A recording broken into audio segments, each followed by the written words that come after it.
Dear neat aspirants, current updates ప్రకారం re-NEET 2026 గురించి important information వచ్చింది. సో అందరు స్టూడెంట్స్ సీరియస్ గా ప్రిపరేషన్ కంటిన్యూ చేయండి. సో ఏంటి ఆ అప్డేట్ మనం తెలుసుకుందాం. సో నీట్ 2026 ఎగ్జామ్ అనేది క్యాన్సిల్ అయ్యింది. ఓకేనా. సో ఎగ్జామ్ అందరికీ కండక్ట్ చేస్తారా అంటే అవును, అందరికీ ఎగ్జామ్ కండక్ట్ చేస్తారు.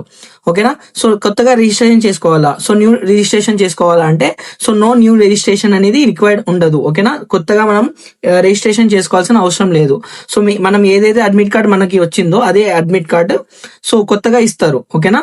సో మనం ఏదైతే సిటీ సెలెక్ట్ చేసామో అదే సిటీలో అదే అడ్మిట్ కార్డ్ కొత్తగా వస్తుంది. ఓకేనా.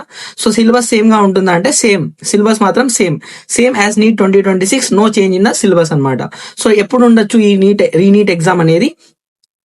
ఎన్టీఏ అనేది ఇంకా నోటిఫై చేయలేదు. Most probably so next 30 to 60 days లో ఉండొచ్చు. సో ప్రిపరేషన్ కోసం సజెషన్ ఏంటంటే డైలీ ఎంసీక్యూస్ ప్రాక్టీస్ చేయండి. సో ఎన్సీఆర్టీ తరోగా రివైజ్ చేయండి. సో ప్రీవియస్ ఇయర్స్ క్వశ్చన్స్ ఏదైతే ఉన్నాయో అవి సాల్వ్ చేయండి. So regular mock test attend అవ్వండి. సో టైం మేనేజ్మెంట్ ఇంప్రూవ్ చేసుకోండి. So for re-NEET 2026 you just do question solving. All the best.